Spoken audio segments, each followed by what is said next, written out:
You're listening to the Sex and Psychology Podcast, the sex ed you never got in school and won't get anywhere else. I am your host, Dr. Justin Lehmiller. I am a social psychologist and research fellow at the Kinsey Institute and author of the book, Tell Me What You Want, The Science of Sexual Desire and How It Can Help You Improve Your Sex Life. There are many parts of female sexual anatomy that have long been misunderstood, but the clitoris is chief among them. Throughout human history, the clitoris is something that has been repeatedly discovered, described, and forgotten. So in today's show, we're going to revisit one of my favorite conversations from the archives and talk about the history of the clitoris. We're going to discuss why it's only been in the last 20 years that we finally developed a detailed scientific understanding of clitoral anatomy, and why understanding this is so important for women's sexual health and pleasure.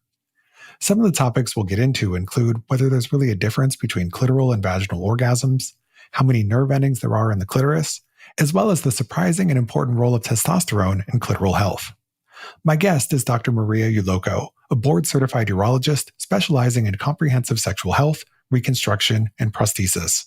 A former clinical professor at the University of California, San Diego, Dr. Ulloco is now the CEO of MUMD Sexual Medicine Consulting and the founder of Vulva AI, an innovative patient advocacy tool that employs AI to aid patients grappling with vulvovaginal issues.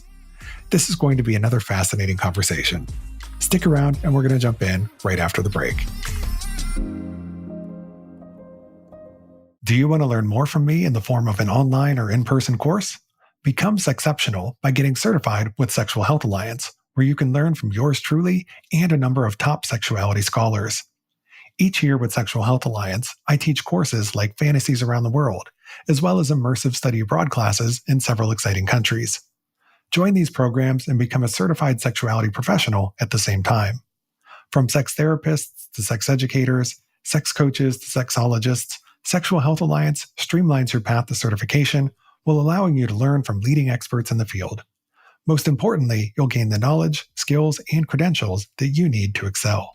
Become Sexceptional and connect with world-class experts and an engaged community of sexuality professionals from all across the globe. Start your path to certification today at sexualhealthalliance.com. Okay, Maria, let's talk about the clitoris. So I want to start by talking a little bit about the history of it. And my understanding is that this actually seems to be kind of a hotly debated and contested area. But what can you tell us about when humans first discovered the clitoris? So in other words, when did people first start talking about it, or when did they first identify it? And at what point did they start to recognize its important role in female sexual pleasure? Yeah, so that is a loaded question. And I think first and foremost, I think it actually speaks to a larger narrative of we want to believe that science is objective. We're like, yeah, data is objective, 100%, but who's interpreting the data also definitely matters. That is very subjective, and people bring their biases into it. And I think the clitoris is a foundational organ where you see that happen. If you look at the history of the clitoris, and we actually wrote a piece about this for the Journal of Sexual Medicine after we published our clitoral study, the clitoris has been noted. It's anatomy. It's just anatomy. Like if you're looking at a body, you should be able to see it. And it's been noted in anatomical textbooks throughout history, even from like ancient Egyptian times. The thing is, the people that were studying it and doing the anatomy textbooks, because the cultural weight of female sexuality then led to a lack of objectivity. That's period. That's what it is. So you'll read where, you'll see the clitoris in anatomy books and then it's removed. And you'll see it in anatomy books and it's removed. And over and over again, this continues to happen. And again, a wild thing. Like no one would just remove your hand out of the textbook because it's like a considered taboo. But that is what we were doing to this structure. And whenever people are like, science is objective, I'm like, yeah, to a point, asterisk. Come on, people. I always love to bring up this example of the clitoris. So it wasn't until Dr. Helen O'Connell, which is another urologist in Australia, that was like, wait a second. How do we not know what the clitoris looks like? We don't even know what the 3D structure of the clitoris is. And so she did MRI studies to fully define and map out the clitoris from an anatomical standpoint. And that was in the 2000s, right? This structure has been noted since early Egyptian times. And yet it took a female urologist to say, wait a second, we still don't know this. And she then did that study. Then we were the ones that defined how many nerves are in the clitoris. And I love this study. I love the history around this because it is my favorite rebuttal when people say science is objective. And I'm like, let me school you on some things. In theory, science is objective. I mean, Exactly. Objectivity is one of the core tenets of practicing science, but there are many scientists who aren't necessarily so objective. So yeah, that is a very important point to keep in mind. Yeah, I think data is objective. The interpretation of data is very much based on who is interpreting the data. Absolutely. And, it is very possible for two people to interpret the same result in drastically different ways. And we see that happen a lot. Exactly. Now, what you described about the history of the clitoris is similar to historical accounts of female ejaculation, where, these are phenomena that are often reported as, something that was discovered, described, and then forgotten. And it keeps repeating that process over and over. And it is very much connected to, these taboos around female sexuality more broadly and how that has hindered our knowledge and understanding of so much of women's sexuality. Now, you mentioned the work of Dr. Helen Connell, and it's fascinating, and I think has to be super surprising to a lot of listeners that it's only in the last 20 years that we've actually had this detailed understanding of clitoral anatomy. So when she did this mapping of what the clitoris actually looks like, can you tell us a little bit about how that changed our understanding of the clitoris? So I think before her work, people kind of thought it was just this little tiny thing that existed. How did her work change our understanding of the clitoris? Yeah, so her work changed our understanding of the clitoris in several ways. First and foremost, anatomy. It's just the pure tenets of being a physician. We take so many anatomy and physiology classes, and the idea that a structure just hadn't been fully mapped out it just kind of shows the lack of importance in the medical field, right? And it's a larger narrative. And we actually even talked about it. They're like, well, there are certain things about it that would have made it hard to do that. And I was like, absolutely. It's a more internal structure than the penis. A lot of them were doing cadaver studies. And because it's a hormonal tissue structure, your clitoris can shrink when you have less hormones. And so we acknowledge all of those things. And also 3D cross-sectional imaging, like MRIs have been available since the 70s. Again, it took a woman to say, wait, why don't we know this and then do the work to make that work happen? And it's just such a large narrative. So now we know the anatomy.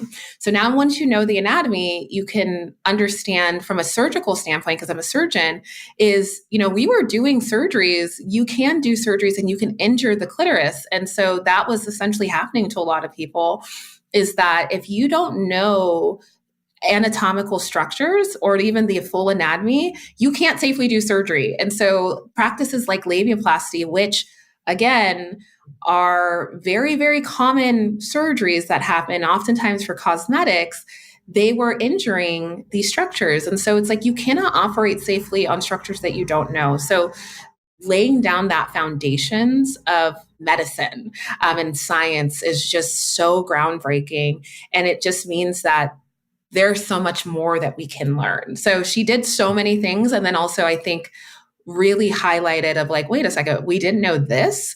What else don't we know? So, she's just such a pioneer, and I have such deep respect for her and her work, and I'm just obsessed. Yeah, it is such important work. And ever since her work came out, people have been making models of the clitoris and 3D printing replicas of them. And I've seen these out and about in lots of places. I have some around here in my office. And these models really help people to better understand, what does the clitoris actually look like and how is it situated in the body? And you see that it's actually a lot bigger than you might think or would have expected. Because when people think about the clitoris, they often just think about the small external portion that you can see, but so much of it is internal. And I think you make a really compelling case for why we need to understand clitoral anatomy, because if you have doctors who are performing surgeries in that area and you don't understand where the clitoris is located and, the way that it's situated in that part of the body, yeah, you can cause damage. And I have read lots of really unfortunate accounts of women who have reported loss of sensation or pain or other injuries as a result of surgeries where the doctors didn't quite know what they were doing because they didn't have that understanding of clitoral anatomy. Yeah, yes. I mean, again, everything that I do is oftentimes spawned from a patient's encounter and experience. If patients, this is why I love talking to patients and I tell them your story matters, because those stories, because like otherwise we are just doing things to people thinking that we're doing the right thing. Like most physicians are always thinking that they're doing the right thing. It's the patients who are like, whoa, whoa, whoa, whoa, whoa. No, you're not. So I always try to encourage anyone to give feedback, right? To let us know how we are either helping or harming. These stories matter because those stories then make us get curious about why is this continuing to happen? I guess because we just never knew anatomy. So let's go learn anatomy. Which again, is wild. It's a wild statement to make, but that's just where we're at in women's health, unfortunately. Yeah. And I mean, just think about how if clitoral anatomy was only mapped or detailed less than 20 years ago, that means any textbook that existed before that isn't going to have had that information in it. And so you've got a lot of doctors out there who just don't have that information unless they're otherwise keeping up with the literature. So it is really, really important to have this understanding. Now, on a previous episode of the podcast, we talked about how there's this popular claim that the clitoris contains 8,000 nerve endings. And this figure is repeated often in the popular media and in textbooks. But in digging into the source of this claim, it turns out that it actually came from a study of cows, not humans. And no one had ever actually tested to see how many nerve endings exist in the clitoris until you came along. So tell us a little bit about what you did in this study and what did you learn about how many nerve endings are actually in the clitoris? Yeah, so I like to say that the study came from spite, honestly. So when I graduated from fellowship, because there's so little of us, I graduated as a world expert, not because I'm like, had done the things. It's just like, oh, you got some training. Great. We'll look to you for things. And so I love this work. I'm obsessed with it. I'm very passionate about it. And I felt so honored that I got asked to be a speaker at a pelvic pain summit. And there is, again, kind of this dismissive attitude around these conditions. And so I was just super excited to teach and help people because I like, once I know better, I want to do better and I want to share this information with everyone. And so I'm on stage and I'm like, this is our approach to diagnosing these conditions. This is what the literature says. Like, this is where my research focus is going to be. And granted, I just graduated yesterday. I don't even know if I had even had my first job yet. And this person really sat there and challenged me. And like I said, like, this is where all the gaps in research are. And this is like a really exciting thing. You can look at it as a really depressing thing, but you can also look at it as like, oh, this is moments to get really deeply curious and start like making actual change and progress. And this person sat there and was like, well, we can't do any of that because there's no research. And I was like, that's the whole point of research, is that you start with something and then you come up with something. I was like, there exists in women's health this constant narrative around we can't do anything because there's no research. So this is just going to be the status quo. And I was like, that's not how progress works. It's a constant conversation and it's just like a lot of infighting. And I'm like, guys, we're here.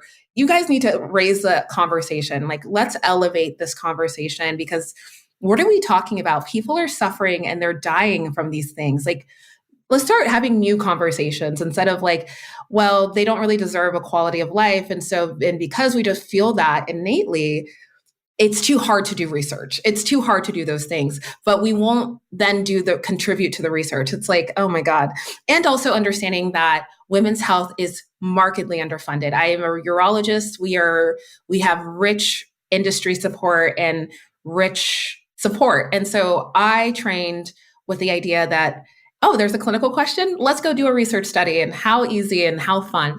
So I'm on the phone with my dear friend, Blair Peters, Dr. Blair Peters, and I was just like venting. And I was like, I'm just so tired of the constant narrative of we can't do anything, we can't make progress because there's no research. I was like, you have to first create the research to then build upon it. Like, you have to start somewhere. And I'm just ranting. And I was like, and we don't even know how many nerves are in the human clitoris. And Blair goes, okay, well, you do know I collect those nerves for the surgeries that I do. So we can easily do that. And I was like, oh, say less. And we then, it was a ragtag group of people, Dr. Paige Isabay, Dr. Blair Peters, and myself, a urologist, a gynecologist, and a plastic surgeon walk into a bar and create research. And so we did this research project. We got a very small grant, and I really just wanted to add to the literature of education and foundations. And we were just really excited to be able to work together because we're friends, and then to potentially contribute to a body of work.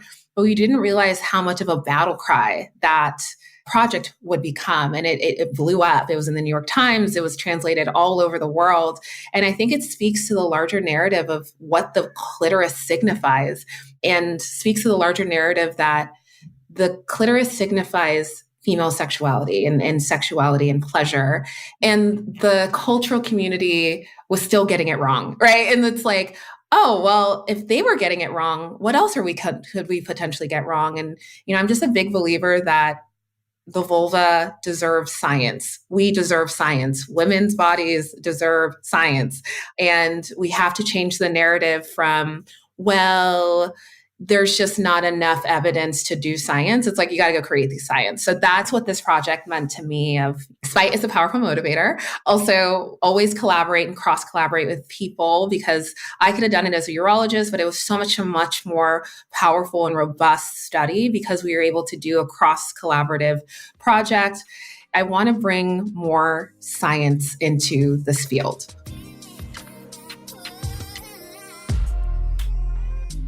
When I was younger, I could fall asleep just about anywhere and still bounce back the next day. I could even sleep on the floor and wake up feeling totally fine. But those days are long gone. I need to be really comfortable in order to get good quality sleep. Otherwise, the next day is just going to be a hot mess. So when I realized that my old mattress just wasn't keeping up with me anymore, I knew that I had to make a change. And that's when I switched to Brooklyn bedding. It has been a total reset for my sleep. I wake up feeling good and mentally sharp, and I don't need to grab a coffee before I let my partner talk to me, which is good for our relationship. Brooklyn Bedding handcrafts each and every mattress right here in the USA, and they have a mattress for every body and sleep style so that you can find one that's just right for you. Take their sleep quiz and find your perfect match in minutes. Awarded Best Mattress by CNET and Best Hybrid Mattress by Wirecutter, Brooklyn Bedding is the real deal. Go to brooklynbedding.com and use my promo code Justin at checkout to get 30% off site-wide. This offer is not available anywhere else. That's brooklynbedding.com and promo code Justin for 30% off site-wide. Make sure you enter our show name after checkout so that they know we sent you. brooklynbedding.com, promo code Justin.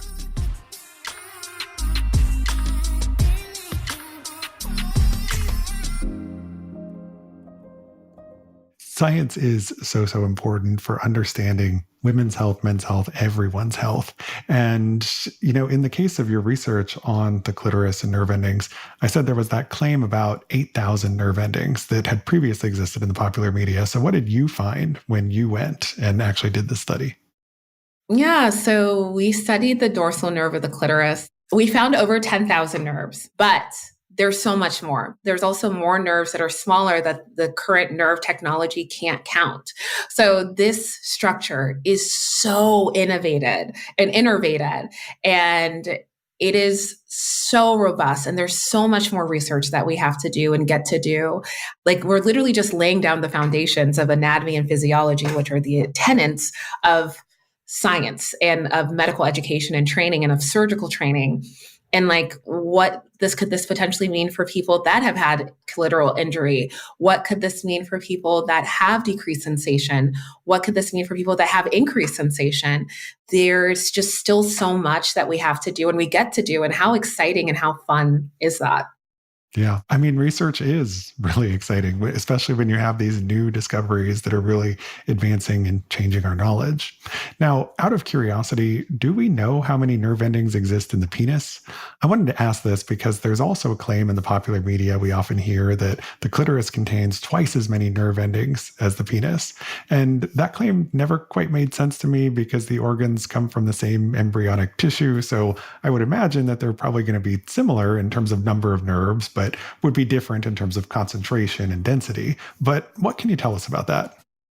All right, Justin, I love this question because there hasn't been someone working on it yet, but we are actually. So our research group is working on defining how many nerves are in the human penis. So the reason why it's a little different, and our numbers right now, we're collecting all that data right now, and they range. We see a significant range, and also the methodology or how we're doing it is slightly different just because of how the anatomy, like in the clitoris, you have a dual innervation. So you can take one of the nerves and you still have normal sensation, versus in the penis, you have only one nerve. So you can't really sample that in a live patient. So this is all going to be done on cadavers, or it's being done on cadavers. It's a really, really, really exciting work. And also, it's not necessarily as significant potentially from a surgical standpoint. So, and this is because when we are trained on penile anatomy and how to do and operate on the penis, it's so meticulous. I love penile surgery because of how meticulous it is. And we are taught, okay, this is where the nerves run. All of our surgical principles actually factor that into our training. So we're truly learning about the nerves just for because we want to advance science, but it actually, the way that our surgical principles are, it's really hard to injure the penile nerves if you are trained in a way that is acknowledging that they're there. Versus for clitoral surgery, they don't acknowledge that it's there. And so, Right. and they're literally not taught on the surgical principles of how to keep the clitoral nerves safe. And so our clitoral study really highlights even surgical deficits and safety practices that we don't see on the penis. And although I'm just from a curiosity standpoint, I love the work that we're doing around the penile nerves. It's not necessarily going to affect the safety. We already ingrained safety in how we are trained surgically on the penis. There's definitely not ingrained safety on the clitoris. And so this is why it's so fun for me to work on all genitalia, because I get to see how culture, science, policy, all of the things affect each genitalia very differently. So it's really unique how the type of genitalia determines what kind of level of care and attention to detail you get. Yeah. Well, I love that you're studying all the genitals because there's so much more that we need to know. Now, in popular media articles about the female orgasm, there's a lot of talk about different types of orgasms. So, for example, people talk about clitoral versus vaginal orgasms. They talk about G-spot orgasms and blended orgasms. Some articles say there are as many as 10 or 12 different types of female orgasm. However, this is somewhat controversial. There are some who say that yeah, there are all these different types of orgasms. And then there are others who say, nah, there really isn't a difference. You're just talking about different ways of stimulating the clitoris. So I wanted to ask for your take on this. Do you see there as being different types or kinds of female orgasm, or is it worth making distinctions between them? Is it worth making distinctions? Yes and no.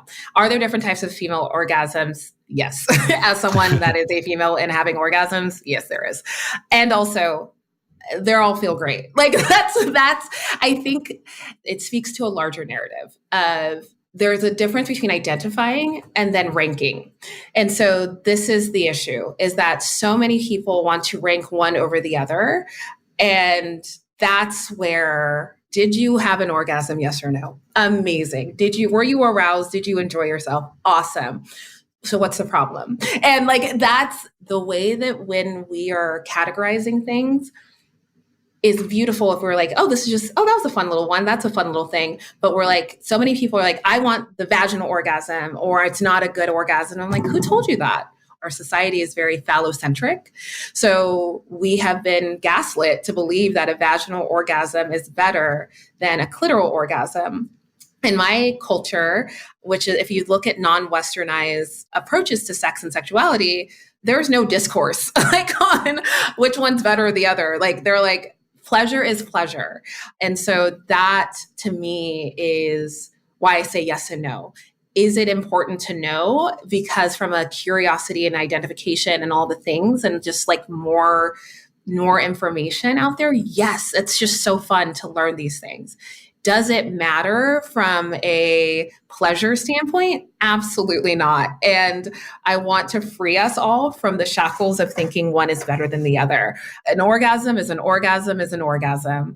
Thank whatever higher power or no power for the fact that we were able to orgasm. Because once we start hitting us and judging it and I think that's where it puts a lot of pressure on people.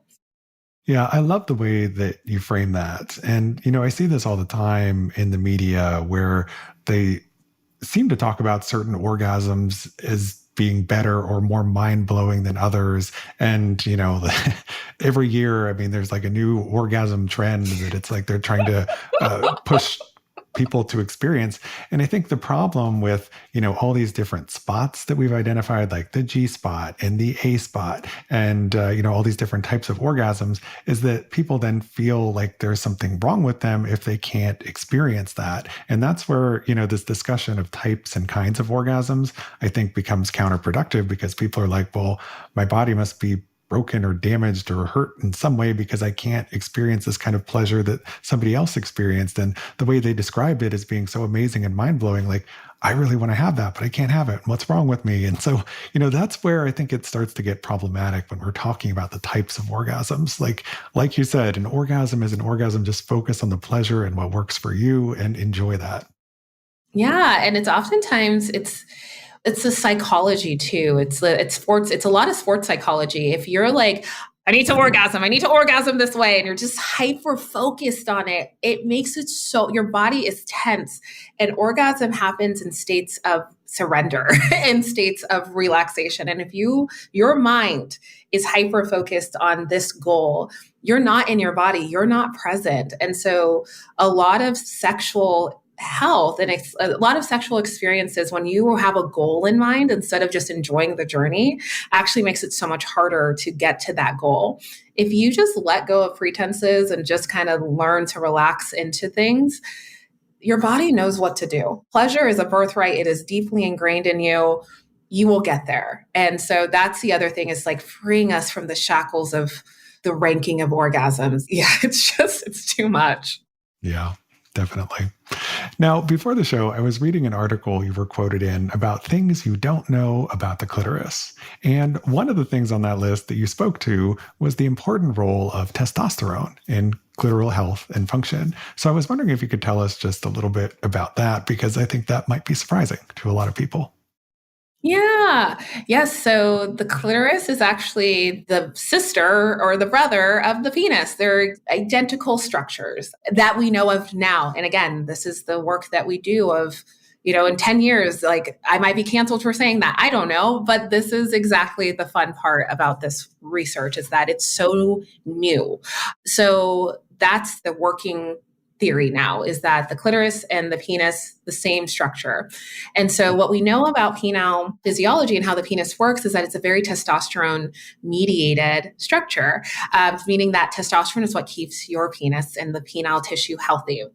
And so we found that in a lot of gender affirming work and people that are taking exogenous testosterone, their clitoris grows.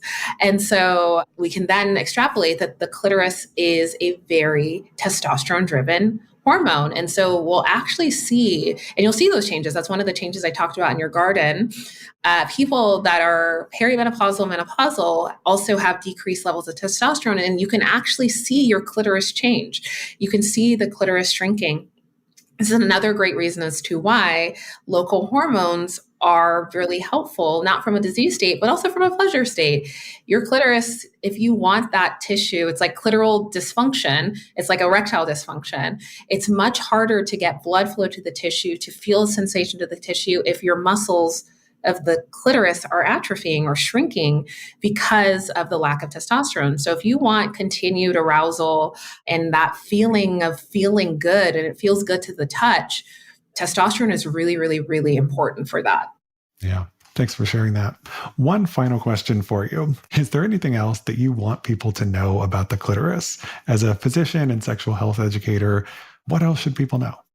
So 2 things I want people to know. For clinicians, I want them to start examining the clitoris. It is a part of the body. You have to start examining it. If you are doing a pelvic exam, please examine the clitoris. And then for non-physicians and physicians with clitorises, learn how to clean your clitoris. It's a very fascinating and unique thing when a baby that's born with a penis and that's not circumcised, they go home, and before they go home or they're in the pediatrician's office, they're learning about foreskin management and how to keep the penis clean.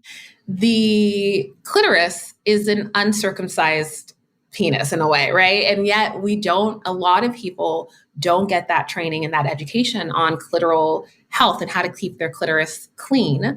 And that takes pulling back on the foreskin, using gentle exfoliation with a wash rag or a Q-tip. Because if you don't do that, much like a penis that you don't clean, it can result in phimosis, which means that the skin gets stuck to the clitoris. It can result in pain, can result in infections. And this is happening to a lot of people because, again, the medical community is doing such a poor job about training you on how to keep your body healthy that you're going to have to be the one to learn those things. It's a very inflammatory thing of clean your clitoris, but it actually is so funny. I was giving this lecture when I was a clinical professor, and so many of my residents had just had baby girls, and they were all like, "Oh my God, no one told us." And I was like, "Yeah, so now you know," because it can actually lead to disease states, and so it's really, really, really important to clean your clitoris. Actually, just look at your vulva. Look at your vulva, everyone. You should be looking at your vulva every couple of months because these changes that I talked about are probably happening as you speak. And you go to your doctor and they don't notice. So you're going to have to be the one to notice these things and then go seek help when they're happening. So clean your clitoris, check your vulva. I think that's great advice. And yeah, it is so important for us to look at our genitals, to be familiar with what they look like in a normal, typical state. Because if you don't look at them often, it can make it all too easy to think that there's something wrong when actually, hey, maybe that was there all along and maybe there isn't a problem, right? But it can also help to alert you to problems when they might arise as well. So thank you so much for sharing all of this amazing information with us, Maria. It was a pleasure to have you here. Can you please tell my listeners where they can go to learn more about you and your work? So you can go to marialocomd.com to stay up to date on all the things that we are doing, podcasts, articles, book with me. I have a clinic in Beverly Hills in LA, if you're in LA, and I have educational consultations for anyone outside of California that wants to figure out how to get diagnosed, how to get treated, because a lot of the conditions that we're calling chronic, again, are not chronic. Your doctor just doesn't know. You can also follow me on Instagram, Maria Uloco MD. Love to drop educational, fun little nuggets. I'm also on TikTok as SexMedEd. I'm really bad at TikTok. Keep forgetting that I have it. I'm also on Twitter at Maria Uloco. And also follow and subscribe and join the waiting list for Vulva AI. The more followers and subscribers that we have makes it so that this dream becomes a reality. Well, thank you for the work that you do, and I will be sure to include links to all of that in the show notes. Thank you again so much for your time. It was a pleasure to have you here. Thank you so much.